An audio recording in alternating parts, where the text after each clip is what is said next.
কেন্দ্রীয় আহ্বায়ক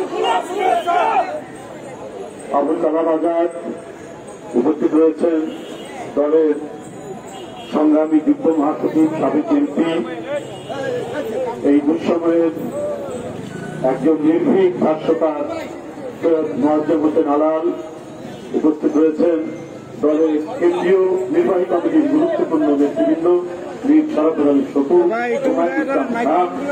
অ্যাডভোকেট আবুল কালাম আজাদ, অধ্যাপক আমিনুল ইসলাম এবং মৎস্যজীবী দলের সদস্য সচিব আব্দুর রহিম এবং জাতীয়তাবাদী জাতি দলের সদস্য সচিব মুজিবুর রহমান সহ জাতীয়তাবাদী জাতি দলের সকল পর্যায়ের নেতৃবৃন্দকে আমি ধন্যবাদ জানাচ্ছি যে আজকের এই মানববন্ধন এটি অত্যন্ত গুরুত্বপূর্ণ, বিশেষ করে তাঁতি দলের জন্য। কারণ সীমাহীনভাবে আজকে যতটুকু তাঁত টিকে আছে, তাঁত সম্প্রদায় টিকে আছে, তারাও আজকে একেবারে ধ্বংসের মুখে পড়ে গেছে।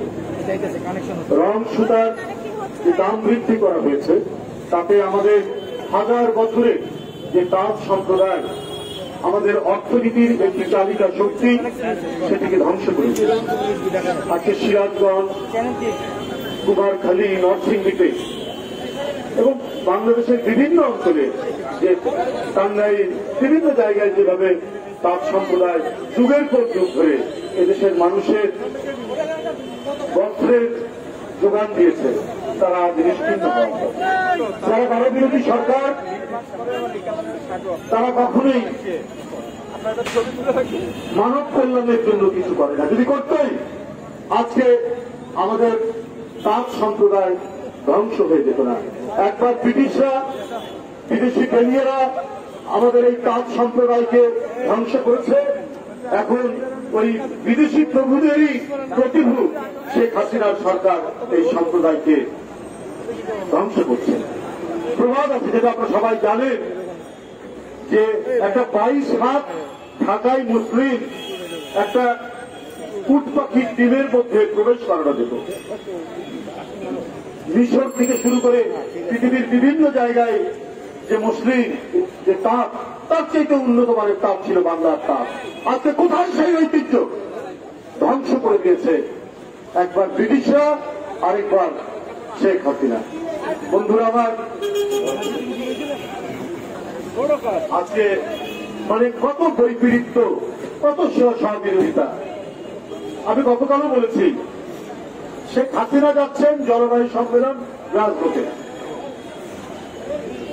এটা ওই আপনার ধরুন একটা মুরগির খোয়ার, সেই খোয়ারের বাইরে যদি আপনি পাহারাদার রাখেন শিয়াল আর নেকড়েকে, আর মুরগির নিরাপত্তার জন্য, মুরগির কল্যাণের জন্য যদি ওই নেকড়ে এবং শিয়াল যদি কান্নাকাটি করে, তাহলে কেমন দেখাবে, কেমন লাগবে? ঠিক আজকে সেই অবস্থা হয়েছে। বাংলাদেশের প্রধানমন্ত্রী গ্লাসগোতে জলবায়ু সম্মেলনে তিনি সেখানে গিয়েছেন। আরে আমরা পত্র পত্রিকায় দেখছি বিশ্বের অনেক উন্নত দেশেও কার্বন ডাই অক্সাইড এমিট করছে, নির্গমন করছে অত্যন্ত অত্যুগ্র মাত্রায়। ধরুন মার্কিন যুক্তরাষ্ট্র, তারা কার্বন ডাই অক্সাইড অনেক বেশি এমিট করে, নির্গমন করে, কিন্তু তারপরেও আমরা দেখেছি, কিছুদিন আগেও গেছি মার্কিন যুক্তরাষ্ট্রে, ওদের হাডসন রিভার, নিউ ইয়র্কে ওদের ইস্ট রিভার, কোন নদীর পানি বিষাক্ত নয়। আর আপনার তুরাগ নদী, আপনার বুড়িগঙ্গা নদী একটা নর্দমা, একটা ড্রেনে পরিণত করেছেন শেখ হাসিনা। আর আপনি গেছেন গ্লাসগোতে জলবায়ু সম্মেলনে। বাহ, কি বৈপরীত্য, কি সহবিরোধিতা আপনার! আপনি যখন এই যে শকু বলেছে, আপনি বিএনপির ভারপ্রাপ্ত চেয়ারম্যান যারা তারেক রহমানের বিরুদ্ধে বিষোদ্গার করেন, এইটা হচ্ছে আপনার সহজাত একটি বৈশিষ্ট্য। এইটা ছাড়া আপনার ঘুম হয় না। জিয়া পরিবার, দেশনেত্রী বেগম খালেদা জিয়া, জিয়াউর রহমান, স্বাধীনতার ঘোষক দেশনায়ক তারেক রহমান, তার বিরুদ্ধে উৎসাহ, তার বিরুদ্ধে সমালোচনা, এইটা না করলে শেখ হাসিনার ঘুম হয় না এবং ভাতও হজম হয় না। এবং ওই গ্লাসগোতে গিয়েও তিনি তারেক রহমান সাহেবের বিরুদ্ধে কুৎসা রটনা করছে, সমালোচনা করেছেন। আরে আপনি যে সময় তুরাগ নদী, শীতলক্ষা নদী, আপনি যে সময় বুড়িগঙ্গাকে নর্দমায় পরিণত করেছেন, আপনার পুলিশের মামলা, আপনার গ্রেপ্তারের হুমকির মুখে বিএনপি এবং অঙ্গ সংগঠনের নেতারা তারেক রহমানের নির্দেশে বাংলার এক প্রান্ত থেকে আরেক প্রান্ত প্রতিটি জনপদে এই বর্ষার মধ্যে বৃক্ষরোপণ করেছে। তাই তারেক রহমান আর শেখ হাসিনার মধ্যে আকাশ পাতাল পার্থক্য।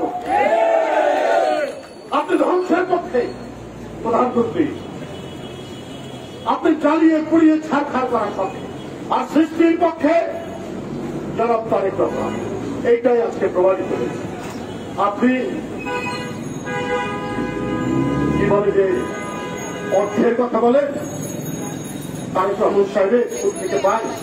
আপনার ফরিদপুরের একজন ছাত্রলীগের নেতা ২,০০০ কোটি টাকা পাচার করে, তারপরে আপনি কোন মুখে কোন লজ্জায় বলেন এসব কথা? আপনার একজন মন্ত্রীর ছেলে নিউ ইয়র্কের একটি সবচাইতে দামি, যেটা আমেরিকার বিলিয়নিয়াররাও যে অ্যাপার্টমেন্ট কিনতে সাহস পায় না, আপনার মন্ত্রীর একজন ছেলে সেই অ্যাপার্টমেন্ট কিনেছে। সত্যি না মিথ্যা বলুন? খবরের কাগজে এসছে, এটা আমি বানিয়ে বলছি। তারপরেও আপনি দুর্নীতির কথা বলে আপনার লজ্জা করা উচিত ছিল। আজকে মানুষের মুখে মুখে বেগম করা, মানুষের মুখে মুখে সেকেন্ড হোম, আজকে যুক্তরাজ্য, আজকে রাশিয়া, আজকে মার্কিন যুক্তরাষ্ট্র, আজকে মালয়েশিয়া, বিভিন্ন জায়গায় তাদের বাড়িঘর, তাদের কটেল। এটা আপনি কি পড়েন না? খবরের কাগজ, গণমাধ্যমে আপনার কি একবারও সেদিকে দৃষ্টি পড়ে না? আপনার তো জবাবদিহি করতে হয় না, আপনার ভোট লাগে না। আপনার ইউপি নির্বাচন হচ্ছে, নিজেরাই মরে যাচ্ছে বাড়াবাড়ি করে, হারাহারি করে। ওরা জানে যে আওয়ামী লীগ থেকে নমিনেশন পাবে সেই তো পাস, প্রতিদ্বন্দ্বিতার দরকার নেই, নির্বাচনের দরকার নেই। তাই যেভাবেই হোক ওই সোনার হরিণ আমাকে চেয়ারম্যান হতে হবে, আর চেয়ারম্যান হলে পরেই তো লাখ লাখ টাকা, কোটি কোটি টাকা তার সিন্ধুকে ঢুকে যাবে। সুতরাং ইউনিয়ন পরিষদের আওয়ামী লীগের একটা টিকিট দরকার, কারণ সেখানে প্রতিদ্বন্দ্বিতা নাই, সেখানে তো লুটপাট, সেখানে তো টাকা আত্মসাতের এক বিরাট সুযোগ। তাই আজকে আওয়ামী লীগের তৃণমূল পর্যায়ের নেতারাও নিজেরা রক্তারক্তি করছেন আওয়ামী লীগের একটি টিকিট পাওয়ার জন্য। বন্ধুরা আমার, এই হচ্ছে এই দেশের পরিস্থিতি। আপনার শ্রমিক কল্যাণ ফান্ড ৯/৬ হয়েছে, তছরূপ হয়েছে। শ্রমিক কল্যাণ ফান্ড তো শ্রমিকদের জন্য তৈরি করা একটি তহবিল। এই তহবিল ৯/৬ কি করে হলো? আপনি নিজেকে বলেন, আপনি বলে খুব মানব দরদি, যারা খেটে খাওয়া মানুষ, শ্রমিক, তাদের তহবিল ৯/৬ কিভাবে হলো? আজকের এই তাঁতি দলের ভারত বন্ধন থেকে আমরা দাবি করছি, এই শ্রমিক কল্যাণ তহবিলের এই যে ৯/৬ হওয়া, এই যে আত্মসাৎ এবং তছরূপ হওয়া, এর জন্য শ্বেতপত্র প্রকাশ করতে হবে। বন্ধুরা আমার, স্বাস্থ্য মন্ত্রণালয় থেকে ১৭টা ফাইল গায়েব হয়ে যায়। এটা কি বুঝতে বাকি আছে? এটা কারো বুঝতে বাকি নয়। ১৭টা ফাইল মানে গায়েব হচ্ছে কেন? আমার কিন্তু একটা উপলব্ধি হচ্ছে, আমার মনে হয় আওয়ামী লীগের নেতারা, মন্ত্রীরা দেশ ছেড়ে ভাগতে চাচ্ছে, তাই যেন কোনো ডকুমেন্ট না থাকে, এই কারণে এই ১৭টা ফাইল গায়েব করে দেওয়া হয়েছে। এটা মন্ত্রীর নির্দেশেই গায়েব করা হয়েছে, কারণ সামনে কোন পরিস্থিতি হয়, আবার এই ফাইলগুলো থেকে কত টাকা কোন জায়গা থেকে কত পার্সেন্টেজ দেওয়া হয়েছে তার যদি কোনো ডকুমেন্ট থেকে থাকে, এই কারণে এই ফাইলগুলো আপনার হাওয়া করে দেওয়া হয়েছে। বন্ধুরা আমার, এইরকম পরিস্থিতি আজকে বাংলাদেশ এমন এক জায়গায় শেখ হাসিনা নিয়ে গেছেন। এই দেশ না আছে স্বাধীনতা, না আছে সার্বভৌমত্ব, আর গণতন্ত্রকে তো অনেকদিন আগেই গোরস্থানে কবর দিয়ে দিয়েছেন তিনি, আর তার দরকার নাই। তার যা ইচ্ছা তিনি তাই করবেন, এর জন্য কোনো জবাবদিহি করতে হবে না। আপনার রাষ্ট্রপতি, আমি যদি বুঝতাম একটা গণতান্ত্রিক প্রক্রিয়ার মধ্যে রাষ্ট্রপতি মানেই জাতির অভিভাবক, রাষ্ট্রের অভিভাবক, কিন্তু বর্তমান রাষ্ট্রপতি তো আওয়ামী লীগের রাষ্ট্রপতি। একটা অবৈধ পার্লামেন্ট থেকে নির্বাচিত হওয়া রাষ্ট্রপতি, তার নাক দিয়ে যদি একটু পানিও পড়ে হয় যাচ্ছে কোথায়, সিঙ্গাপুর না হলে লন্ডন। আত্মসনেত্রী বেগম খালেদা জিয়া, তার অসুস্থতা বারবার বলা হয়েছে, তুই 3 বছর ধরে তাকে যখন অন্যায় ভাবে কারাগারে নিয়ে যাওয়া হয়, তার অসুস্থতা, তার উন্নত চিকিৎসার জন্য, তাকে বাইরে পাঠানোর জন্য, যে তিনি বাইরে থেকে চিকিৎসা নিয়ে আসবেন। আপনার কি মনে করবেন? প্রধানমন্ত্রী কি মনে করেন? আপনি 111 সরকারের সাথে বক্তৃতা দিয়ে দেশ ছেড়ে চলে গিয়েছেন। বেগম খালেদা জিয়া কি পেরেছিল তারা? আপনার আন্দোলনের ফসল মঈনুদ্দিন ফখরুদ্দিন পারেনি। এমন মা মাটি মানুষের নেত্রী যে তার জনগণ থেকে কখনোই বিচ্যুত করা যায়নি, বেগম খালেদা জিয়াকে পাঠানো যায়নি। এই তো তাকে যখন কারাগারে নিয়ে যাওয়া হয় তার কিছুদিন আগে এই ওবায়দুল কাদের সাহেব বলেছিল, দেশনেত্রী বেগম খালেদা জিয়া যখন লন্ডনে যায় 2017 সালে, তিনি বলেছেন তিনি ফিরবেন না। আর ফেরেন না তো আপনারা, পালিয়ে যান তো আপনারা, আপনাদের লক্ষ লক্ষ কোটি টাকা পাচার করেছেন, আপনারা পালিয়ে গেলে তো আপনারা ফেরেন না, কিন্তু বেগম খালেদা জিয়া ফেরেন। আমরা আবারও বলি, দেশনেত্রী বেগম খালেদা জিয়ার উন্নত চিকিৎসার জন্য তাকে বাইরে পাঠাতে হবে। বন্ধুরা আমার, তাঁতি দলের আজকের এই অনুষ্ঠান মানববন্ধন, এটি সীমাহীন উচ্চগতি দ্রব্য মূল্য, এ বিষয়ে অনেকেই বক্তব্য রেখেছেন, ঠিকই বলেছেন। আজকে এই সীমাহীন মূল্যবৃদ্ধি, এই মূল্যবৃদ্ধি হওয়ার তো কথা নাই এই মুহূর্তে, এই জন্যই এটা করা হচ্ছে। ওই যে বললাম, প্রত্যেকটি জায়গা থেকে আওয়ামী নেতাদের, ক্ষমতাসীনদের পার্সেন্টেজ দরকার, যেটা আলাল ভাই বলেছে। এই পার্সেন্টেজ নিশ্চিত করার জন্যই তাদের সিন্ডিকেট, তাদের লুটেরারা সব জায়গায় বিস্তার লাভ করেছে। তাদের পকেট ভারী করা এবং তাদের যা টাকা পয়সা, সেই টাকা পয়সা আরো বৃদ্ধি বিকাশের জন্য।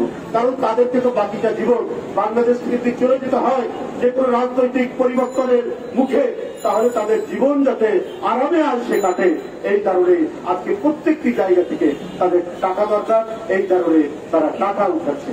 মানুষের গলায় পা দিয়ে ওরা টাকা তুলছে এই ক্ষমতাসীনরা।